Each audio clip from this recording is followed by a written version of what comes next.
আসসালামু আলাইকুম।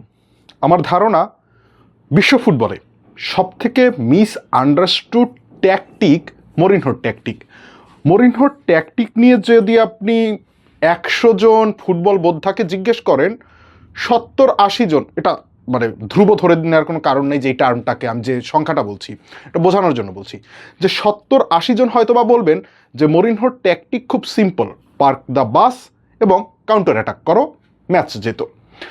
আমার কাছে মনে হয় যে এটা আদতে এমন না। এই যে আইডিয়াটা তৈরি হয়েছে, এই আইডিয়াটা তৈরি হয়েছে মূলত যখন 2009-10 সালে মরিনহো ইন্টার মিলানকে নিয়ে চ্যাম্পিয়ন্স লিগ জিতলেন। তার পরের বছরে যখন তিনি রিয়াল মাদ্রিদে আসলেন, সেই প্রথম বছরে বার্সেলোনার বিপক্ষে যে ফুটবলটা খেললেন, কিংবা মানে ক্যারিয়ারের শেষ ভাগে এই গত কয়েক বছরে তিনি যখন রোমার কোচিং করিয়েছেন, টটেনহামের কোচিং করিয়েছেন, কিংবা ম্যানচেস্টার ইউনাইটেডের কোচিং করিয়েছেন, এই সময় তিনি যে ডিফেন্সিভ ফুটবলগুলো খেলেছেন, এই কারণে এই আইডিয়াটা তৈরি হয়েছে যে মরিনহোর কোচিং ট্যাকটিকটা হচ্ছে park the bus and do counter attack. কিন্তু আসলে যদি আমরা একটু মানে ভিন্নভাবে দেখি, তাহলে বলুন তো 2011-12 সিজনে যখন রিয়াল মাদ্রিদের হয়ে মরিনহো 100 পয়েন্ট অর্জন করলেন লিগে, 121টা গোল করলেন 38 ম্যাচে, গড়টা হিসাব করুন, 38 ম্যাচে 121 গোল মানে হচ্ছে ম্যাচ প্রতি গড়ে 3 গোলের বেশি করা। এতেও যদি আপনি সন্তুষ্ট না হন যে না তিনি আসলে প্রপার অ্যাটাকিং ফুটবল খেলিয়েছেন তার দলকে দিয়ে, 65% বল পজিশন ছিল ওই সিজনে মরিনহোর রিয়াল মাদ্রিদের। তার মানে মরিনহোর পক্ষে পজিশন বেসড ফুটবল খেলাটা সম্ভব। এখন কেন এই কথাটা, ওই যে মানে আপনার park the bus and do counter attack, এই কথাটা কেন বেশি প্রচলিত হলো সেটার যেরকম এই ধরনের ব্যাখ্যা রয়েছে। মরিনহো নিজেও একবার এরকম একটা কথা বলেছিলেন, সম্ভবত তিনি তখন টটেনহামের ম্যানেজার। সো ম্যানচেস্টার সিটির বিপক্ষে তারা ম্যাচ জিতেছেন, ম্যানচেস্টার সিটি 70-72% বল পজিশন রেখেছিল এবং তারপর টটেনহাম ম্যাচটা জিতে যায়। মরিনহো সংবাদ সম্মেলনে বলেছিলেন, Man City can take the ball home, I will take 3 points. So এই ধরনের যে বক্তব্যগুলো এবং ওই ধরনের পজিশনগুলো, সেগুলো এই একটা ধারণা প্রতিষ্ঠা করে দিয়েছে যে মরিনহো বাস পার্ক করে ফুটবল খেলেন। কিন্তু আপনি যদি সিনারিওটা খেয়াল করেন, সিনারিওটা কি, 2009-10-এর আমরা যে ইন্টার মিলানের কথা বলছি, একটা এইজিং টিম, ওই দলের খেলোয়াড়দের কথা চিন্তা করুন না। মানে আপনার লুসিওর কথা বলুন, মাইকনের কথা বলুন, আপনি যে কোনো কেউ, সেটা গোলকিপার থেকে শুরু করে একদম অ্যাটাকার পর্যন্ত, দে আর এইজিং। এখন এরকম একটা যাদের অনেক বয়সী ফুটবলার, তাদের দিয়ে আপনি নিশ্চয়ই মানে go to attack, come back to defend, বারবার আপ ডাউন করো, এই কাজটা আপনি করতে পারবেন না। আপনাকে আপনার ডিফেন্স লাইনটা সলিড রেখে, আপনার মিডফিল্ডটাকে কম্প্যাক্ট রেখে, তারপরে যখন আপনি গোলের সুযোগ পাবেন সেই জায়গায় আপনি গোলটি করার চেষ্টা করবেন। এটাই করতে হবে আপনাকে। যখন আপনার দলে আসলে বুড়ো খেলোয়াড়, আমাদের ফুটবলীয় যদি মানে বয়সের হিসেব করি 30-এর উপরে চলে গেলেই যারা বুড়ো খেলোয়াড় হয়ে দাঁড়ান, সো বুড়ো খেলোয়াড়দেরকে নিয়ে আপনি খেলতে নেমে আপনি গেগেন প্রেসিং করে বেড়াবেন, সেটি তো আসলে সম্ভব না। সো 2009-10 সালে ইন্টার মিলান যে চ্যাম্পিয়ন বানালেন এবং সেটি যে এই ধরনের ডিফেন্সিভ ফুটবল খেলে তিনি সেই চ্যাম্পিয়নটি করলেন ইন্টার মিলানকে, তার পেছনের রিজনটি ছিল তার দলের ফুটবলারদের বয়স। পরের বছর যখন তিনি রিয়াল মাদ্রিদে আসলেন, তখন তিনি কশাস কেন? কারণ তখন সারা বিশ্বের কেউ জানে না বার্সেলোনাকে কিভাবে হারাতে হবে। তার আগের বছরই চ্যাম্পিয়ন্স লিগে বার্সেলোনাকে ইন্টার মিলান হারিয়েছে, হোসে মরিনহো হারিয়েছে, কিন্তু আদতে মানে একটা ম্যাচ তো যে কোনো কেউ হারবে, কিন্তু বার্সেলোনা যে ফুটবলটা খেলছে এই ফুটবলের উত্তর কি সেটা কেউ জানে না। এখন মরিনহোকে ওই মুহূর্তে কশাস হতে হয়েছে যে বার্সেলোনার বিপক্ষে আমি কোন ধরনের ভূমিকা গ্রহণ করব, যে কারণে তিনি ডিফেন্সিভ অ্যাপ্রোচ নিয়েছেন। কিন্তু 2011-12-তে কিন্তু তিনি আর ডিফেন্সিভ ভূমিকা নেননি। 2011-12-তে মরিনহোকে আমরা অ্যাগ্রেসিভ ভূমিকায় দেখতে পাই। এটা তো শুধুমাত্র 2011-12-তে তাকে অ্যাগ্রেসিভ ভূমিকায় দেখতে পেয়েছি এমন না, চেলসিতে তাকে আমরা অ্যাগ্রেসিভ ভূমিকায় দেখতে পেয়েছি। যথেষ্ট হাই লাইন ডিফেন্স দাঁড় করিয়ে মিডফিল্ডে যথেষ্ট মোবিলিটি নিয়ে তারপরে তিনি ফুটবল খেলিয়েছেন। পোর্তোকে যখন চ্যাম্পিয়ন করেন, যদি মানে পুরনো ফুটবল ফ্যানরা থাকেন আপনারা যদি রিকল করতে পারেন যে পোর্তোকে যখন চ্যাম্পিয়ন করেন তিনি খুব ইয়াং অ্যাথলেটিক একটা টিম পেয়েছিলেন, যারা খুব দ্রুত ডিফেন্স থেকে অফেন্সে ট্রানজিট করতে পারত। এই ট্রানজিশনটাকে তিনি ব্যবহার করেছেন এবং প্রচুর আক্রমণাত্মক ফুটবল খেলিয়েছেন। তার মানে হচ্ছে মরিনহোর ট্যাকটিকটা, প্রথমে যে কথাটি বলেছি যে park the bus and counter attack, এটি না, এটা একটা ভুল ধারণা। আমার কাছে যেটি মনে হয় সেটি হচ্ছে মরিনহোর ট্যাকটিককে আপনি দুই ভাগে ভাগ করতে পারেন। মরিনহো নিজে সম্ভবত এভাবে ভাবেন, একটা হচ্ছে প্রতিপক্ষের জন্য ট্যাকটিক, আর একটা হচ্ছে নিজের দলের জন্য ট্যাকটিক। প্রতিপক্ষের জন্য যে ট্যাকটিক সেটি হচ্ছে আমি প্রতিপক্ষ যেই ফুটবলটা খেলতে চায় সেই ফুটবলটি খেলতে দেব না।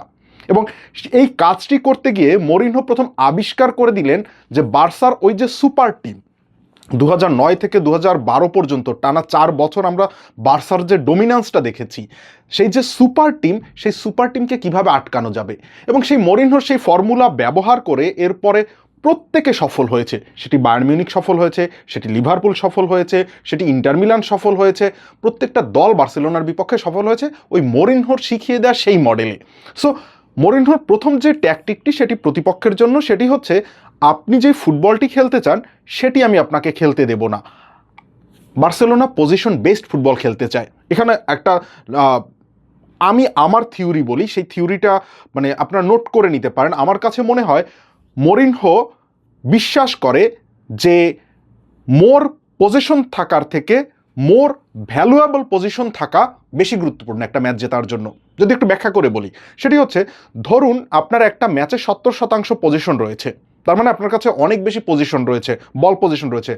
আইডিয়ালি আপনার গোল স্কোরিং অপরচুনিটি বেশি হওয়ার কথা, কিন্তু এই পজিশনগুলো যদি আপনার গোল স্কোরিং এরিয়ার আশেপাশে না হয় তাহলে আপনি গোল করতে পারবেন না। বরং আমি যেটি বলছি, মরিনহো যেটি বিশ্বাস করেন সেটি হচ্ছে মোর ভ্যালুয়েবল পজিশন। আপনার পজিশন রয়েছে ধরে নিন 40%, 45% কিংবা 50%, কিন্তু এই পজিশনগুলো আপনি গ্রহণ করেছেন গোল স্কোরিং এরিয়ায়, সেটি আপনি নিজেই তৈরি করেছেন যে ওই জায়গাগুলোতে আপনি পজিশনটি নেবেন। এই জায়গায় হচ্ছে মরিনহো তার যে মাস্টার মাইন্ড প্ল্যানটি, দ্বিতীয় যে জায়গাটির কথা বলছি নিজের দলের জন্য যে প্ল্যান, সেই প্ল্যানটির বাস্তবায়ন করেন। কিভাবে বাস্তবায়ন করেন এবার একটু খেয়াল করুন। আমি উদাহরণের জন্য রিয়াল মাদ্রিদ 2011-12 ওই সময়টায় চলে যাব। মরিনহোর ফুটবলিং স্টাইলে একটা জিনিস দেখতে পাবেন, সেটি হচ্ছে তিনি প্রতিপক্ষকে মাঠের যে কোনো একটা পাশে চেপে বা চাপিয়ে নিয়ে যান, সে ডান পাশে হোক বা বাম পাশে হোক। তার অর্ধের যে প্রতিপক্ষ দলটি রয়েছে সেই দলের একটা পাশে চাপিয়ে নিয়ে যান। অর্থাৎ যদি বার্সেলোনার বিপক্ষে খেলা, বার্সেলোনা এই মুহূর্তে টোটাল ফুটবলটা খেলছে ধরে নিন ডান পাশ ধরে, যেহেতু লিওনেল মেসি ডান পাশে রয়েছে আমরা ধরে নিচ্ছি বার্সেলোনা টোটাল ফুটবলটা খেলছে ডান পাশ ধরে। এখন বার্সেলোনার প্লেইং সিস্টেম অনুযায়ী সেখানে একটা ডায়মন্ড শেপ ক্রিয়েট হবে, লিওনেল মেসির সাথে আরও 3 জন প্লেয়ার তার চারপাশে থাকবে, এবং তার যে কোনো লিওনেল মেসি থেকে যদি আরেকজন প্লেয়ারের পায়ে যায়, ফর এক্সাম্পল আমরা যদি এটিকে বলি আন্দ্রেস ইনিয়েস্তার পায়ে গিয়েছে, এবার আন্দ্রেস ইনিয়েস্তাকে ঘিরে আরও 4 জন প্লেয়ারের কাছ একটা ডায়মন্ড শেপ তৈরি হবে। তার মানে বার্সেলোনার সকল প্লেয়াররা কাছাকাছি থাকে, এবং এই যে কাছাকাছি থাকে এটা যেন আরও বেশি কাছাকাছি হয়ে যায়, এই জিনিসটি মরিনহো তৈরি করেন। তিনি তার যে মিডফিল্ড সেটআপটি রয়েছে, তার যে ম্যান ম্যানেজমেন্ট রয়েছে, সো সেই ম্যান মার্কিং, জোনাল মার্কিং এই জায়গার মাধ্যমে তৈরি করেন যে প্রতিপক্ষ একটা সংকুচিত জায়গার মধ্যে ফুটবলটা খেলে, এবং সেটি হতে হবে মাঠের যে কোনো এক পাশে। যখন মাঠের এক পাশে সে ঘটনাটি ঘটে, অপর প্রান্ত ওপেন হয়ে যায়, ওই পাশে কোনো প্লেয়ার থাকে না, ওই পাশটা থাকে ফাঁকা। এবার ভাবুন আপনি একবার বল লুজ করে ফেলেছেন এই পজিশনে, একটা ভার্টিক্যাল পাস, এই ভার্টিক্যাল পাসটা দিচ্ছেন মেসুত ওজিল কিংবা জাভি আলোনসো। জাভি আলোনসো কিংবা মেসুত ওজিল এই ভার্টিক্যাল পাসটা প্রোভাইড করছেন উল্টো পাশে লেফট সাইডে ক্রিস্টিয়ানো রোনালদোর কাছে, কিংবা ঠিক উল্টো পাশ থেকে যদি হয় তাহলে এই ভার্টিক্যাল পাসটা চলে যাচ্ছে অ্যাঞ্জেল ডি মারিয়ার কাছে, and he is making that run. এখন আপনি বলতে পারেন যে এটা তো কাউন্টার অ্যাটাক, বার্সেলোনার পায়ে বল ছিল, বার্সেলোনা আক্রমণে ছিল এবং বার্সেলোনা সেখান থেকে বলকে কেড়ে নিয়ে তিনি খুব দ্রুত ট্রানজিশনে চলে গেছে। না, এটা কাউন্টার অ্যাটাক না, এটি হচ্ছে মানে মিস আন্ডারস্টুড ট্যাকটিকের জায়গাটা। মরিনহো এই সিচুয়েশনটা ক্রিয়েট করেন, তিনি এই সিচুয়েশনটা ক্রিয়েট করেছেন, তিনি স্পেসগুলোকে কমিয়ে ফেলেছেন, যে কারণে সেটি বার্সেলোনা হোক বা অন্য যে কোনো দল হোক, তারা একটা নির্দিষ্ট জায়গার মধ্যে আবদ্ধ হয়ে পড়ে এবং সেটা একটা কোণে আবদ্ধ হয়ে পড়ে, ফলে মাঠের বাকি অংশগুলো ফাঁকা হয়ে যায়। এটা মরিনহো ক্রিয়েট করেন এই সিচুয়েশনটা, যার ফলে মরিনহো এবার সেখান থেকে বলটাকে কেড়ে নেওয়ার মাধ্যমে তিনি তার আক্রমণটি শুরু করেন। আপনি বলছেন পার্ক দ্য বাস এবং কাউন্টার অ্যাটাক, আদতে এটা মরিনহোর প্ল্যান্ড অ্যাটাক। এখন এই কথা যখন বলছি তখন কয়েকটা জিনিস খেয়াল করুন। মরিনহোর সিস্টেমে, মানে মরিনহো তো একজন ব্যালেন্সড ফ্রিক, এটা কেউ অস্বীকার করবে না। তিনি চান তার ডিফেন্স লাইন খুব কম্প্যাক্ট থাকবে, তার মিডফিল্ড খুব কম্প্যাক্ট থাকবে, তার যে অ্যাটাকাররা আছেন তারা ডিফেন্সে হেল্প করবে, এটা তিনি চান। এখন সেই জায়গায় মরিনহোর 3টা পজিশন খুব গুরুত্বপূর্ণ। একটা হচ্ছে তার একজন ডিফেন্সিভ মিডফিল্ডার লাগবে সলিড, যিনি কাট ডাউন করতে পারেন প্রতিপক্ষের আক্রমণ। বা আমরা বারবার উদাহরণ হিসেবে বার্সেলোনাকেই নিয়ে আসছি, যেহেতু 11-12 রিয়াল মাদ্রিদ নিয়ে কথা বলছি, সে কারণে বার্সেলোনাকে যদি একবার আপনি বার্সেলোনার একটা আক্রমণ থামিয়ে দেন, তাহলে তাকে আবার একটা আক্রমণ গড়ে তোলার জন্য 4 থেকে 5 মিনিট সময় লাগবে, কারণ তাকে এই সার্কুলেটগুলো করতে হয়, তাকে স্পেসগুলোকে ক্রিয়েট করতে হয়। সো মরিনহোর কাজ হচ্ছে এই 4-5 মিনিট বার্সেলোনার পায়ে যে বলটা থাকবে সেটি থাকুক, আমি সেখান থেকে বলটাকে একবারের জন্য থামিয়ে দেব। একবারের জন্য থামিয়ে ফেলা মানে হচ্ছে আগামী 4-5 মিনিট বার্সেলোনার আক্রমণে আসতে পারছে না। আমার পায়ে বল না থাকলেও, আমার পায়ে যদি বল থাকে তাহলে তো আমি আক্রমণে যাচ্ছি। সো মরিনহোর একজন সলিড ডিফেন্সিভ মিডফিল্ডার দরকার। আর একজন দরকার হচ্ছে সেন্ট্রাল মিডফিল্ডার, যিনি খুব ডিসিপ্লিনড হবেন। ডিসিপ্লিনড এই অর্থে, যিনি তার জায়গাটা জানেন যে কোন পজিশনে আমার থাকাটা প্রয়োজন, যেখান থেকে আমি একটা ভার্টিক্যাল পাস প্রোভাইড করতে পারবো। 2011-12 সিজনের জন্য এই প্লেয়ার দুটো ছিলেন সামি খেদিরা এবং জাবি আলোনসো। জাবি আলোনসো ছিলেন ডিসিপ্লিনড সেন্ট্রাল মিডফিল্ডার এবং ডিফেন্সিভ মিডফিল্ডারের ভূমিকায় ছিলেন সামি খেদিরা। এবার খেদিরা এবং আলোনসো মিলে এই যে কাজটি করতে পারতেন। সেখানে মেসুত ওজিল খুব ফ্রি রোলে অ্যাটাকিং মিডে খেলতে পারতেন, তিনি যে কোনো স্পেসে তিনি মুভ করতে পারতেন, তার জন্য রোলটা ফ্রি ছিল। রাইট উইং ধরে আপনার অ্যানহেল ডি মারিয়া, তিনি রান মেক করবেন, ক্রিস্টিয়ানো রোনালদো শুরু করবেন লেফট ফ্লাঙ্ক থেকে, সেখান থেকে কাট ইন করে তিনি ভেতরে আসবেন, এবং করিম বেনজেমা তিনি নিচে নেমে আসবেন, নিচে নেমে এসে কানেক্ট করবেন, ডিফেন্ডারদেরকে ড্রাগ করবেন। ফলাফল হিসেবে মরিনহোর এই দল এরকম একটা মানে সাফল্য তৈরি করবে। সেই জায়গা থেকে যদি বর্তমানের সাথে একটু তুলনা করতে চাই, একদম মানে শেষ পর্যায়ে মনে হচ্ছে বর্তমান রিয়াল মাদ্রিদের সাথেও যেহেতু মরিনহো আরেকবার দায়িত্ব নিয়েছেন, একটু তুলনা করা উচিত। সেটি হচ্ছে ডিফেন্স লাইনে তিনি যাকে চান, যে ধরনের ডিফেন্ডার চান, সেই ধরনের ডিফেন্ডার এই ডিফেন্স লাইনে আছে। আপনার রুডিগার আছেন, আপনার মিলিতাও আছেন, এক্সপেরিয়েন্স ডিফেন্ডার, তাদের সাথে ডিন হুইসেন কিংবা অ্যাসেন্সিওর মতো ইয়াং ডিফেন্ডাররা আছেন। মরিনহোর যে সিস্টেম, সেই সিস্টেমে 3 নম্বর আর একটা জিনিস আছে, তার একজন ফুল ব্যাক দরকার, যিনি জানেন কখন সামনে যাওয়া যাবে না। সে কারণে এবার ডামফ্রিজকে কেনা হয়েছে। Dumfries is very solid defensively right back থেকে। সো তার ডিফেন্স লাইনে যেই সমাধানগুলো দরকার, সেই সমাধানগুলো রয়েছে। গত সিজনে রিয়াল মাদ্রিদ ফ্রান গার্সিয়াকে নিয়ে কিংবা ফারলান মেন্দিকে নিয়ে যথেষ্ট স্ট্রাগল করেছে লেফট ব্যাকে, সে জায়গায় মার্ক কুকুরে এসেছেন। সো ডিফেন্স যে লাইনটা রয়েছে রিয়াল মাদ্রিদের, সেটি সলিড। আরেকটা জায়গা তৈরি হয়েছিল গত বছর, সেটি হচ্ছে যেই মুহূর্তে মিলিতাও কিংবা রুডিগার দুজনের একজন ইনজুরিতে পড়েছেন, ওই অভিজ্ঞতার অভাবটা রিয়ালকে খুব ভুগিয়েছে। এই বছর সেই অভিজ্ঞ একজন ডিফেন্ডার, সেন্ট্রাল ডিফেন্ডারও রিয়াল মাদ্রিদ তাদের দলে অন্তর্ভুক্ত করতে পেরেছে। ইব্রাহিমা কোনাতে এসেছেন এখানে। ইব্রাহিমা কোনাতের বয়স মাত্র 27 বছর, কিন্তু his already a champions league winner এবং দুর্দান্ত একজন ডিফেন্ডার। ইনজুরি প্রবণ ডেফিনেটলি, কিন্তু প্রপার যদি তিনি ইনজুরি ফ্রি থাকতে পারেন তাহলে he is one of the best. So defence line is covered.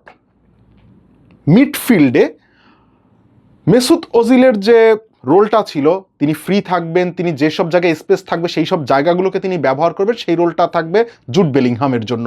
Jude বেলিংহামের cover হিসেবে থাকবেন বার্নার্ডো সিলভা এবং একই সাথে আর্দা গুলার থাকবেন। এ পর্যন্ত সেটেলড। ডিফেন্সিভ মিডফিল্ডে শুয়ামেনি খেলতে পারেন, ভালভার্দেও খেলতে পারেন। প্রশ্নের জায়গা হচ্ছে দুটো। 1 নম্বর প্রশ্নের জায়গাটা হচ্ছে যে ডিসিপ্লিনড মিডফিল্ডারের কথা বলছি, এই ডিসিপ্লিনড মিডফিল্ডার রিয়াল মাদ্রিদের আছে কিনা। গত 2 সিজন ধরে আমরা যা দেখেছি, আমরা দেখেছি রিয়াল মাদ্রিদের আদতে সেটি নেই। কারণ এই রোলটি আসলে কেউ পালন করতে পারেনি। ক্রুস চলে যাওয়ার পরে সেই রোলটি পালন করতে পারেনি। এ কারণেই রিয়াল মাদ্রিদ রড্রির পেছনে এত মানে সময় ধরে ঘুরেছে, চেষ্টা করেছে রড্রিকে সাইন করানোর জন্য, শেষ পর্যন্ত সেটি ঘটেনি। রিয়াল মাদ্রিদ যদি এই জায়গায় এই ধরনের একজন, অর্থাৎ ডিসিপ্লিনড সেন্ট্রাল মিডফিল্ডার একজন সাইন করিয়ে ফেলতে পারে, জাভি আলোনসোর ভূমিকাটা যিনি পালন করবেন, সো এই ধরনের একজন খেলোয়াড়কে যদি রিয়াল মাদ্রিদ সাইন করিয়ে ফেলতে পারে, কিংবা কে জানে হোসে মরিনহোকে নিয়ে কথা বলছি, হি নোজ ম্যাজিক। সো তিনি যদি ফেদে ভালভার্দেকে আসলে সেই রোলে দাঁড় করিয়ে ফেলতে পারেন কিংবা আর্দা গুলারকে দাঁড় করিয়ে ফেলতে পারেন, then there is that chance. Still আরেকটা প্রশ্ন থাকবে। প্রশ্নটা হচ্ছে 2011-12 সিজনের যে আমরা ক্রিস্টিয়ানো রোনালদোকে দেখেছি লেফট ফ্ল্যাঙ্ক থেকে শুরু করে কাট ইন করে ভেতরে ঢুকে স্কোর করার জন্য, রাইট ফ্ল্যাঙ্ক থেকে defensively and offensively non stop support provide করতে দেখেছি অ্যানহেল ডি মারিয়াকে। এই দুটো জিনিস আমরা এবারও দেখতে পাবো। Vinicius junior left flank, wide left flank থেকে শুরু করবেন, তিনি কাট ইন করবেন, তিনি ভেতরে আসবেন, তিনি সেখান থেকে গোল স্কোরিং অপরচুনিটি তৈরি করবেন। দিয়ামান্দে হি ইজ এ বিস্ট, তিনি নন স্টপ রান করতে পারেন and he is very quick. So তিনি ডিফেন্সিভলি এবং অফেন্সিভলি তিনি বারবার মুভ করতে থাকবেন। প্রশ্ন নম্বর যে জায়গাটায় তৈরি হবে সেটা হচ্ছে এমবাপে কি বেনজেমা হবেন? এই কাজটি যদি হয় তাহলে, অর্থাৎ মানে বেনজেমা যেভাবে নিজেকে স্যাক্রিফাইস করেছেন, তিনি বক্সের মধ্যে নিজেকে হোল্ড না করে তিনি পেছনে এসেছেন, তিনি খেলোয়াড়দের সাথে কানেক্ট হয়েছেন, তিনি ডিফেন্ডারদেরকে ড্রাগ ব্যাক করে উঠিয়ে এনেছেন, পেছনে স্পেস ক্রিয়েট করেছেন, সেই কাজটি যদি এমবাপে করতে পারেন তাহলে Mourinho can bring that magic again at Real Madrid. So মরিনহোকে নিয়ে যে ট্যাকটিক্যাল চিন্তা ভাবনার জায়গাটা, যে মরিনহো আসলে শুধুমাত্র বাস পার্ক করে এবং কাউন্টার অ্যাটাকের মাধ্যমে ম্যাচ জেতে, এটি সত্য না। মানে একজনের 40 বছর বয়স কিংবা হচ্ছে 30 বছরের যে ম্যানেজারিয়াল ক্যারিয়ার, এই ক্যারিয়ারে একজনকে এরকম লেজেন্ডারি একজন ম্যানেজারকে এ ধরনের একটা ট্যাগ দিয়ে দেয়া, এটা খুব একটা শোভনও না। মরিনহো মোটেই পার্ক দ্য বাস এবং কাউন্টার অ্যাটাক বেস করে জেতার কোচ না বা ম্যানেজার না। তিনি সিচুয়েশন বুঝে তিনি এই কাজগুলো করেন। তার ফিক্সড কোনো ট্যাকটিক তিনি গ্রহণ করেন না। তিনি এটি বলেন না যে, যেমন বার্সেলোনা বা ম্যানচেস্টার সিটি যেভাবে বলে যে this is how we play, আপনি যত যা কিছু হয়ে যাক, this is how we play, আমরা এভাবেই খেলবো। মরিনহো এই কথা বলেন না। মরিনহো সময়ের সাথে সাথে ইভলভ করেন, প্রতিপক্ষের সাথে সাথে ইভলভ করেন, এবং যার ফলে মরিনহো এতটা সফল। সো মরিনহোকে নিয়ে আজকের এই আলোচনা হলো এরকম। আরও হয়তো অনেককে নিয়েই আমরা ট্যাকটিক্যাল জায়গাগুলো কিংবা যে আন্ডারস্ট্যান্ডিংগুলো রয়েছে সেগুলো নিয়ে আপনাদের সামনে কথা বলবো। যদি ভালো লাগে তাহলে ডেফিনেটলি আপনারা সবাই দেখবেন, শুনবেন, শেয়ার করবেন। ততক্ষণ পর্যন্ত আপনারা সবাই ভালো থাকুন, সুস্থ থাকুন, খেলা একাত্তরের সাথে থাকুন।